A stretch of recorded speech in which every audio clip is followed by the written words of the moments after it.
말씀 주제는 아시다시피 인자의 임함도 노아의 때와 같으니라 이 말씀이에요. 노아의 때와 같이 인자의 임함도 이와 같으니라. 이에 대한 답은 예수님의 말씀이지만 답은 3절에 있어요. 원래 2절에는 예루살렘에서 나오실 때 돌 위에 돌 하나 앉지 않고 다 무너진다 예루살렘에 대해서 말씀하시니까 그러나 다음에 감람산에서 조용히 앉으셨을 때 제자들이 와서 묻죠. 조용히 언제 이런 일이 납니까? 그 다음에 주의 임하심이 언제입니까? 그 다음에 그때 또 징조가 무엇이 있습니까? 마태복음 24장 3절에는 질문이 3가지예요. 첫째는 언제 돌 하나 돌 남지 않고 다 예루살렘 성이 무너진단 말입니까? 두 번째는 주의 임하심이 언제입니까? 재임이. 세 번째, 마태복음 2장에는 동방박사들이 메시아의 별을 보고 왔기 때문에 제자들은 다 알아요. 마태복음 2장 2절에도 보면은 실제 별을 보고 왔지만 당시에 유대 땅에는 천문 하늘의 별자리를 관측하는 박사들은 없었어요. 왜냐하면 메시아의 별을 보고 유대인이 왕이 났다는 그 메시지를 전하러 동방박사들이 얘기할 때 유대 땅이 완전 소동이 나버렸어요. 온 성이 완전히 소동이 나버려요. 그럼 무슨 말이냐? 실제 예루살렘 유대인 중에는 천문학에 관한 것을 깨어있는 사람이 없었다고 볼 수 있는 거죠. 유일하게 메시아를 본 사람은 누구라고요? 어쨌든 동방에 온 사람이니까 동방 사람인 거죠. 어쨌든 세 번째가 징조가 뭡니까? 라고 물었어요. 징조. 그러면 언제 무너집니까? 라는 얘기는 마태복음 12장하고 16장에 보면은 이 악한 세대가 표적을 구하나 요나의 표적밖에 없다 그러잖아요. 근데 예수님 하신 말씀을 자세히 들으면은 요나의 표적을 왜 성전이 무너지는데 왜 요나의 표적을 말씀을 하실까라는 거죠. 무슨 말인가 하면은 요나가 물고기 뱃속에 밤낮 사흘이듯이 인자도 땅 속에 사흘이겠다 그랬잖아요. 근데 요나에 관한 메시지는 북이스라엘 사마리아 성이 멸망되는 메시지예요. 무슨 말이에요? 너희가 선지자 요나로 하신 말씀을 알았더라면 돌 위에 돌 하나 남지 않고 성이 다 무너진다는 것을 너희가 알았을 텐데 라는 말씀이에요. 그러면은 요나의 삶이 어떨까요? 어쨌든 니느웨에 가서 아수르의 수도잖아요. 아수르의 수도 니느웨에 가서 회개를 외쳐라 했더니 선지자 요나 입장에서는 대단히 난감한 거죠. 그러니까 하면은 너무 잔인하고 너무 악하기 때문에 가서 전하기 대단히 어렵다는 거예요. 왜냐하면 일제시대 때 그 천황 앞에 가가지고 천황이요 당신 지금 회개하지 않으면 하나님 당장 죽여버리겠다 그러니까 회개하라 이런 메시지예요. 요나 입장에서 그런 메시지로 하나님의 가라는 명령을 받는 거죠. 아마 여기 계신 분들 만약에 일제 식민지 하에서 천황 앞에 가가지고 당신 회개 안 하면 당장 죽여버리겠다는데 하나님 음성에 전하실 분이 있으는가 모르겠지만 어쨌든 요나의 심령이 그런데 전하지 않고 요파에서 다시스로 가는 거죠. 스페인으로 가는 거죠. 근데 어쨌든 물고기 뱃속에 3일 있고 그 다음에 니느웨에 가서 회개를 외치고 난 다음에 며칠 먹으죠? 그 다음에 40일 먹죠. 이 중요해요. 중요합니다. 이 보셔야 돼요. 절대적으로 중요해요. 이거 보셔야 돼요. 이거 아셔야 돼요. 왜냐하면 말씀이잖아요. 3일 고래 뱃속에 3일 있었고 회개 외치고 난 다음에 박능굴 밑에 40일 머물러요. 근데 중요한 것은 40일 머무는데 잘 보시면은 1년에서 40년 후면은 북이스라엘 사마리아가 무너져요. 무슨 말이냐? 니느웨에 가서 외치기는 외치는데 아수르 왕으로부터 시작해서 모든 백성들과 짐승들이 다 금식하면서 원래는 하나님의 진노가 쏟아져야 되는데 회개할 때 왕으로부터 시작해서 모든 백성과 짐승들이 금식하고 회개함으로 인해서 그 성이 구원을 받는 거죠. 근데 중요한 것은 3일, 40일, 1일이 1년, 40년 지나면은 이 회개한 아수르 왕 살만 에셀에 의해 가지고 북이스라엘 사마리아 성이 BC 723년에 멸망해요. 722년 하기도 하는데 이거 꼭 기억을 하셔야 돼요. 무슨 말인가 하면 722년, 723년에 실제 역사적으로 책에 기록되어 있는 거니까 우리는 다 알 수 있는 거예요. 그러면 무슨 말인가 하면 요나가 회개를 외치고 40일 있었는데 1일이 1년 하면 40년이잖아요. 그럼 723년에 만약에 외쳤다 그러면 40년이니까 763년에 요나가 니느웨 성에서 회개를 외쳤다는 걸 알 수가 있어요. 우리가 이 정도는 유추할 수 있는 거니까. 그래서 원래는 이때를 거꾸로 우리가 이런 걸 놔두고 생각한다면은 요나가 763년에 니느웨성에 가서 회개를 외치라는 명령을 받고 난 다음에 가서 외치고 40일 머물렀는데 1일이 1년이다 그러면은 40년 후인 763년에서 40년 후인 723년에 아수르 왕에 의해서 북이스라엘 사마리아가 무너지는 거예요. 이 역사적 사건을 가지고 예수님께서 들어가실 때도 물론 낙새끼 타고 들어갈 때도 우셨지만 예루살렘 성을 보시고 그 다음에 나오시고 난 다음에 돌 위에 돌아남지 않고 또 다시 말씀하시고 연거포 다시 말씀하시고 이제 감람산에 앉으셨을 때에 어느 때에 이런 일이 있겠습니까? 라는 질문을 생각해 보면은 요나의 표적을 이미 답변은 다 하셨어요. 그래서 돌 위에 돌아남지 않고 다 무너진다는 얘기는 북이스라엘이 요나의 표적대로 무너지지 않았느냐 사마리아 성이. 그러면 이 남유다 예루살렘 성도 똑같이 무너진다 그 뜻이에요. 그럼 보실까요? 예수님께서 밤낮 사흘 동안 땅속에 있었죠. 그 사도행전 1장 3절에 보면은 부활하시고 난 다음에 40일 동안 머물죠. 그러고 난 다음에 1일이 1년 하면 어떻게 돼요? 40년 후에 예루살렘 성이 무너져야 돼요. 요나의 표적대로 북이스라엘이 무너진 거예요. 똑같아요. 공의의 하나님이고 공평하신 하나님이기 때문에.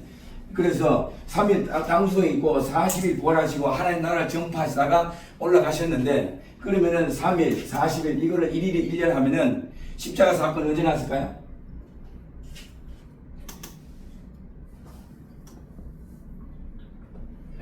십자가 사건이 이거는 뭐 기본으로 아시잖아요. 여러분들 이날은 6월절이잖아요. AD 30년 1월 14일에 십자가 사건이 났다면은 요나의 표적이니까요. 그러면 1일이 1년이라고 그랬으니까 AD 30년에서 1일이 1년이면 40일이면 40년이잖아요. 그러면 AD 70년에 돌 위에 돌아남지 않고 다 무너지게끔 되어 있는 거예요. 그래서 예수님 하신 말씀에는 절대적이에요. 대충이 없어요. 그건 무슨 말이죠? 말 그대로 역사책에 나와 있지만은 베스파시아누스 황제의 아들 군대장관 티투스 황제의 아들 군대장관 티투스가 와서 로마에 예루살렘 성을 AD 70년에 정확하게 불태워버려요. 예수님이 33세에 돌아가셨죠. 33년 영혼 이제 33년 서기 30년에 돌아가셨지만 33세인 거죠. 그렇죠. 네. 그렇지만 연도는 AD 30년에 십자가 사건이 일어난 거고 십자가 일어날 때 예수님의 나이는 33세죠. 네. 그래서 질문사항 있으면 질문도 하세요. 그래서 제가 지금 말씀드리는 것은 마태복음 24장 3절에는 말 그대로 주의 임하심이 언제입니까? 라고 질문을 드렸을 때 많은 답변을 해요. 네. 많은 답변을 하는데 마태복음 24장 그 중에 많은 답변 중에 여러분들이 꼭 기억해놔야 되는 게 주의 임하심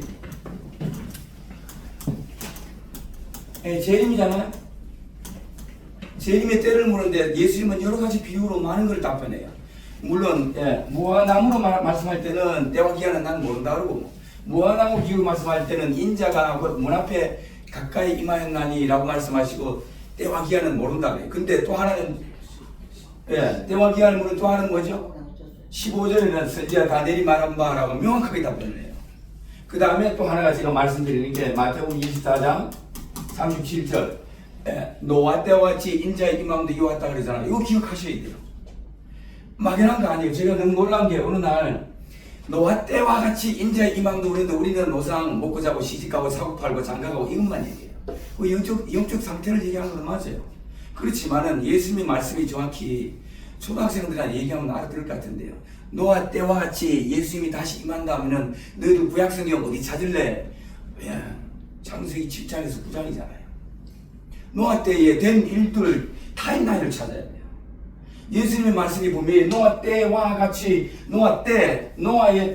노아의 때와 같이 임한다고 그러는데 우리는 영적 상태만 가지고 답변을 계속하고 설교하는 거죠. 예수님의 정확한 취지, 말씀하는 의도를 때에다. 그러면 당연히 노아 때니까 당연히 창세기 7장에서 9장에 대한 말씀을 찾아야 돼요. 그래서 계시록 9장 5절 10절에 보면은 5달 동안 괴롭히고 5달 동안 괴롭히고 그러잖아요.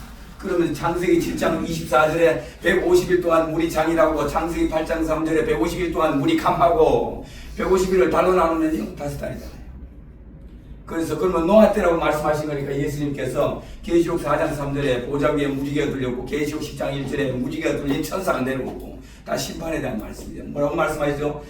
창세기 9장 13절에도 인간들에게 영원한 언약을 맺은 것 중에 물론 아브라함에게 또 할례 언약을 영원히 맺었지만은 안식일에 대한 말씀도 영원한 언약으로 주셨지만은 모세에게, 그러나 노아에게는 무지개 언약으로 영원한 언약으로 주셨잖아요.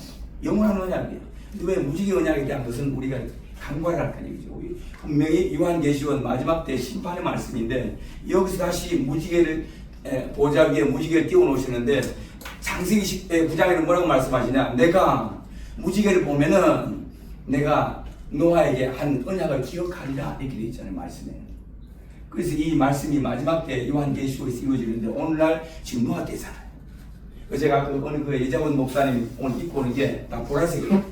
지금 보라색 입고 있죠. 보라색이죠. 왜일까요? 이 사인이에요. 분명히 노아 때라고 말씀하시고 또 창세기 9장 13절에는 창세기 9장 13절에 분명히 무지개잖아요. 시간이 없어서 무지개 색깔 몇 개예요? 7개잖아요. 7개 색깔이면 또 마지막 때는 뭐예요? 라오디게가 마지막 교회라 하면 7개 색깔 마지막이 뭐죠? 보라색이에요. 그래서 요즘 시대에 보라색이 눈에 많이 띌 거예요. 보라색 왜요? 마지막 때라는 거예요. 하나님은 한 가지만 주시는 게 아니라 우리 삶 속에서 의외로 많이 줘요. 대단히 많이 주는데 우리가 성경의 말씀과 연결 안 되죠. 그럼 여러분들이 잘 아시다시피 제가 좀 한참 전에 보면은 우리가 많이 있는데 비 오는 날 옷이 더럽히면 어디 가도 세탁소 가잖아요. 무지개 세탁소 정말 많았어요. 이것도 마지막 사인이죠. 그 다음에 보면 요새 한참 뜨는 게 153 구포국수 있죠. 153은 말 그대로 노아 때 구원의 수예요. 방주에서 그 집안에 노아와 7명 건져낸 7명이 되었잖아요. 이거 153은 뭐죠? 갈릴리 바다에서 물고기 잡아 올린 게 153마리잖아요. 그럼 이게 왜 처음에 내가 예수님께서 갈릴리 바다에서 제자들 부를 때 7명 부르잖아요. 그리고 왜 또 부활하고 난 다음에 갈릴리 바다 또 부활하고 난 다음에 또 7명의 제자를 불러서 153이라고 얘기해요. 노아 방주 구원의 수예요. 그래서 갈릴리 바다는 물론 노아 때도 큰 바다 물에 다 잠길 때 7명을 얹어내는 거니까 노아와 7명, 예수님과 7명의 제자 같은 컨셉으로 들어가는 거죠. 그래서 그런 말씀 볼 때 153 구포국수라는 게 간판에 많이 떠요. 경북 여의도 가도 제가 어느 날 보니까 체인점을 막 늘어나더라고요. 제가 다니면서 성도들한테 153 구포국수는 지금 이 시대 마지막 사인이다. 물론 게마트리아로 하면은 153 이런 게 하지만은 근데 앞에 숫자하면 153이잖아요. 앞에 숫자하면 이 솔로몬의 왕궁 치수잖아요. 그래서 여러 가지 우리가 생각해 볼 때 모르문이 참 다 알지를 못해서 그렇지만은 마지막 때 인자가 임할 때 노아 때와 같이 임한다 하면은 당연히 내가 무지개를 볼 때 와 이 말씀이 그러면 지금 응하겠네. 그런 무지개를 떴다. 여러분들께서 원래는 노아 이전에 무지개 없었어요. 무지개는 왜냐하면 처음에 인간에게 노아에게 처음 언약의 증거로 주신 거니까 모세에게 언약의 증거로 두 돌판을 주신 것 같이 아브라함에게는 할례할 때 할례의 언약이 살해된 것처럼 노아 때까지는 무지개가 없었던 거죠. 그래서 노아에게 하늘에 무지개를 띄워놓고 내가 영원한 언약으로 삼으시겠다는 거죠. 그 인간에게 영원한 언약을 맺어진 이 자체가 너무 놀라운 일이지만 그래서 마지막 때라면 여러분들이 무지개가 많이 떴다면은 반드시 성경 말씀과 요한계시록과 연결을 지어야 돼요. 다시 말씀드리죠. 그래서 노아 때와 진짜 임함이 이왔다고 그러는데 요는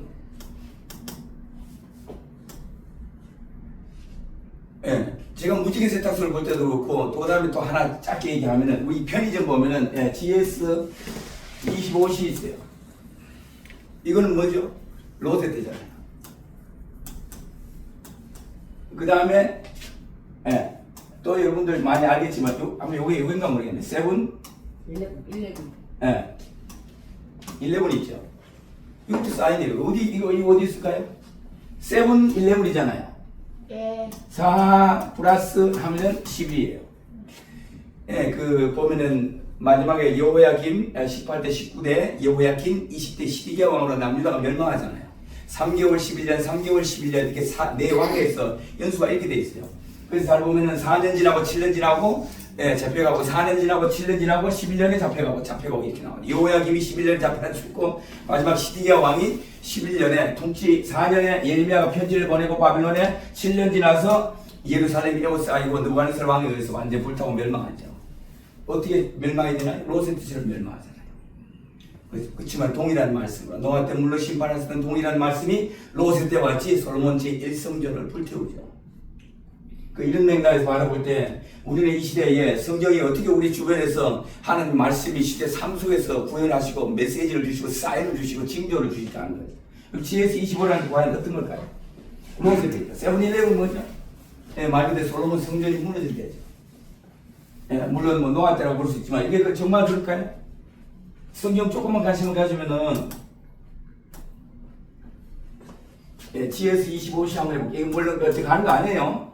그래서 제가 왜냐하면 25라는 거는 왜 말씀드리는가 하면 창세기 18, 19장에도 보면은 소돔과 고모라를 불태우실 때 잘 보시면은 이 숫자가 해당이 돼요. 창세기 1장 3절 빛이 있으라 5절 첫째 날이라 라고 말씀하시잖아요. 첫째 날 볼 때 저녁이 되고 아침이 되니 저녁이 되고 아침이 되니 할 때 저녁 12시 아침 12시 합치면은 24시 이렇게 하고 1일 첫째 날 창세기 1장 5절이잖아요. 근데 하나님 말씀이 뭐냐? 첫째 날 시간을 계산할 때 하루 24시간을 계산할 때 그 다음날 있고 없고에 따라 그 다음날 시간 계산하면은 그 다음날 시작되는 시간이 시간으로 보면은 첫째 1시간이잖아요. 요 1시간이 심판이 되면은 없어지는 거예요. 이튿날치. 하나님 심판이 몰려요. 이 성경에. 그래서 자세히 보시면은 첫째 날이나 저녁이 되고 아침이 될 때 밤 12시, 낮 12시 합치면 하루 24시간인데 근데 그 다음날 둘째 날 첫째 날 빛이 있는 날이고 둘째 날 빛이 없어버리고 다 심판하고 멸망해버리면은 빛이 있는 날이 없어져 버려요. 그리고 둘째 날 시간 계산하면 둘째 날 시간되는 첫째 1시간이라면은 첫째 날 24시간 둘째 빛이 있는 성도들에게 빛이 그대로 가는 게 쭉 가지만은 빛이 없는 어둠의 자식들은 이게 없어져요. 그 어쨌든 간에 25시라는 거죠. 그래서 루마니아 게오르기가 쓴 책 유명한 게 영화도 다 나왔지만은 게오르기가 쓴 소설책이 25시잖아요. 한국에도 히트를 많이 쳤고요. 그래서 게오르기한테 그 양반한테 왜 25시간을 썼냐 그랬더니 하루 지나서 1시간은 하나님의 긍휼한 시간이라 25시간을 썼다는 거죠. 그럼 이 원리가 창세기 18장 19장에도 로세 때와 같이 불심판하는 거예요. 그래서 이 말씀을 미쳐서 여러분들이 생각할 때 저 같은 경우는 그래서 GS25시가 왜 그러냐 왜 보면 그렇잖아요. 어쨌든 쉽게 성경을 알면은 이 원리라는 걸 금방 알아요. 성경을 알면 그럼 잘 보세요. GS는 그럼 뭘까요? 골드스타잖아요. 골드스타는 뭐죠? 저녁에 스가랴서 14장 7절에 보면은 낮도 아니고 밤도 아니고 어두워 갈 때 빛이 있으리로다 그러잖아요. 낮도 아니고 밤도 아니고 근데 어두워 갈 때 빛이 있으라 말씀 속에 스가랴 14장 10절 어느 때를 가리키죠? 해질녘이 해질 때에 서쪽 하늘에 가장 먼저 뜨는 별이 뭐예요? 골드스타잖아요. 금성. 서쪽 하늘에 가장 먼저 밝게 빛나는 별이 골드스타 금성이에요.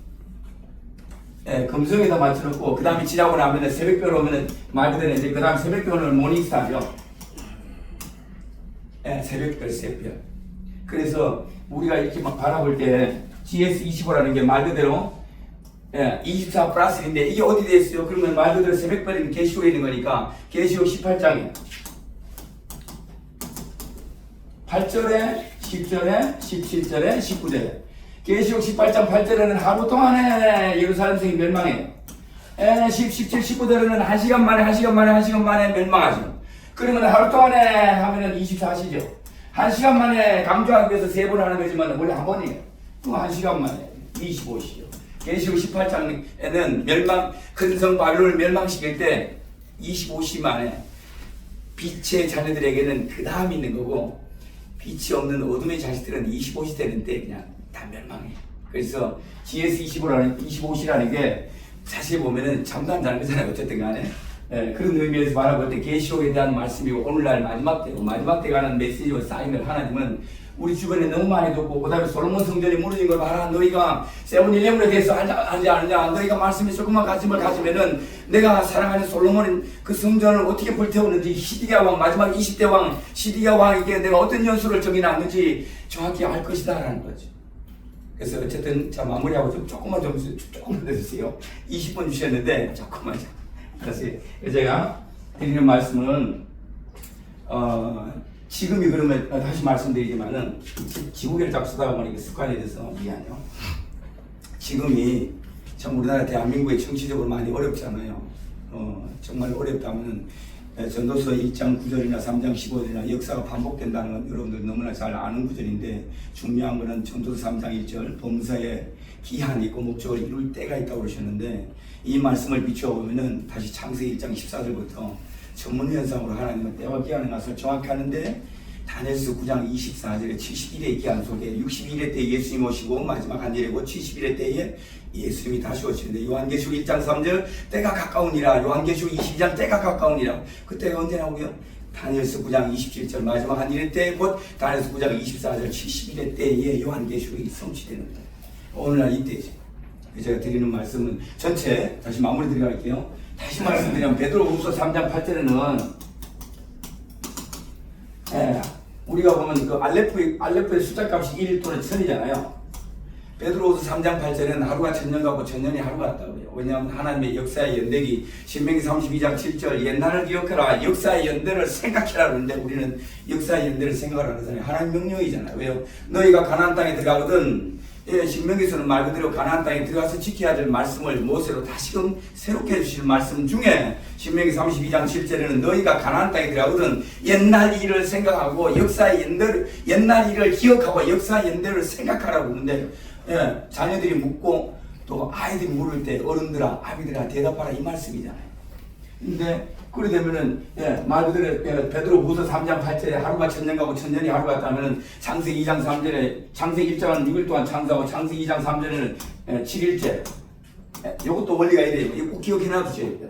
창세기 1장에는 6일 창조하고 창세기 2장 1, 2, 3절에는 안식이잖아요. 그래서 6일 창조하고 7일 안식일인데 보통 어떻게 돼요? 7일이 되죠. 7일을 가지고 하루가 천년 같다면요 7천년이죠. 빨리 조금 빨리 하고 마무리 들어갈게요. 그래서 제가 말씀드린 것은 하나님의 계획이 우리는 지금 계획을 세워서 오늘 매주 며칠 와라 몇 시에 와라 다 계획을 척두칠마다 세우는데 이건 사람의 계명이잖아요. 사람의 계명을 따라서 아주 칙칙칙칙 다 모여요. 근데 이거는 절대적인 하나님의 언약과 약속 속에 있는 거잖아요. 근데 이거는 우리는 그냥 이건 뭐 안 해도 되고 우리 사람의 계명을 따라 모이는 건 뭐 완전히 뭐 죽기 살기로죠.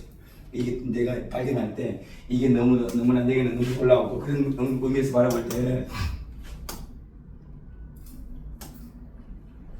그러면은 말 그대로 6일 창조하고 7일 안식이고 7일이라면 말 그대로 7천년이잖아요. 하루가 천년이니까 7천년이란 말이에요. 7천년을 하나님 어떻게 나눠놨을까요? BC, AD, BC 아담이 창조한 때는 4001년이죠. 4001부터 BC 0년은 없어요. 그래서 0년이 없어요. 그래서 다시 AD에 왔는데 현재 어디냐? AD 2026년에 왔는 거죠. 그럼 잘 보세요. BC 4000년, AD 2000년 끝났어요. 합치면 얼마죠? 6000년 다 끝났어요. 지금 시대가 어느 때 와 있나요? 계시록 20장 4절 그리스도의 천년 왕국에 들어와 있어요. 언제부터요? 2001년부터. 그리고 2030년까지, 3000년까지가 마지막 천년의 시즌이 타임라인 들어왔어요. 그래서 여러분들이 현재 왜 전 세계적으로 어렵나? 왜 모든 성경에 기록한 것처럼 재난의 때다, 마지막 때다, 환란에 따라 얘기하느냐? 하나님의 타임라인이 계획이 이렇게 돼 있어서 그런 거죠. 근데 여기서 여러분들이 꼭 기억해야 되는 거, 왜 여기는 BC라고 얘기하고 여기는 AD라고 하셨을까? 예수 그리스도 나심을 중심으로. BC에서 왜냐하면 족보가 없으면 절대 연대를 찾을 수가 없어요. 그래서 족보는 내림차순이에요. BC는 오름차순이에요. 둘이가 만나면 더 이상 못 벗어나요. 우리는 보면은 무슨 제가 태초에 말씀할 때 5000년, 1억년 이거 다 성경 비춰보면 다 헛소리죠. 분명히 왜 창세기 아담부터 해가지고 창세기 5장 아담의 족보부터 시작해서는 내림차순이고 왜 BC 예수 오시고 난 다음에 BC를 꼭 끌러가느냐. 벗어나지 못하도록 4001년에 고정시켜놨어요. 그러고 난 다음에 AD 2000년이죠. 그래서 4000년, 2000 합치면 6000년 끝난 거고 그 다음에 남은 게 이제 1000년 남은 거죠. 그럼 현재 1000년 남았다면 아담으로부터 창조한 게 AM이라면은 AM 현재 어떻게 돼요? AM AD는 2026년이지만은 AM은요 7026년이거든. 현재 아담 창조한 때로부터는 7026년이 해에 들어와 있는 거예요. 그래서 마지막 7000년이 마지막 1000년이고, 그래서 하나님은 자기 계획에 맞춰서 움직이시는데 자기 백성들이 하나님의 때를 모르니까 자기들이 선한 대로 맞춰서 하긴 하는데 하나님의 틀을 맞춰서 1년 연휴 행사에 절기에 맞춰서 하는 것도 다 잊어버리고 그냥 부활절만 기념하고 그러다 보니까 내 아들을 가을 절기에 맞춰서 나팔절과 속죄절과 수막절에 맞춰서 요한계시록이 세팅이 되어 있는데 예수님이 부활하신 날 초실절에 대한 것은 매년 하지만은 내 아들을 다시 보내겠다 하시는 가을 절기에 대한 것은 우리가 거의 잊고 살죠. 그럼 어떻게 돼요? 때와 기한, 곧 하나님의 약속과 언약의 날짜, 약속의 날짜를 못 새겨주셨는데 다 잊고 살아요. 그럼 뭐죠? 그래서 꼭 제가 메시지 드리고 싶은 메시지가 이 메시지니까 다음에 하세요. 감사하고요. 네, 다음에 하시죠. 10분 남았어요. 그래, 감사. 여기까지 하겠습니다.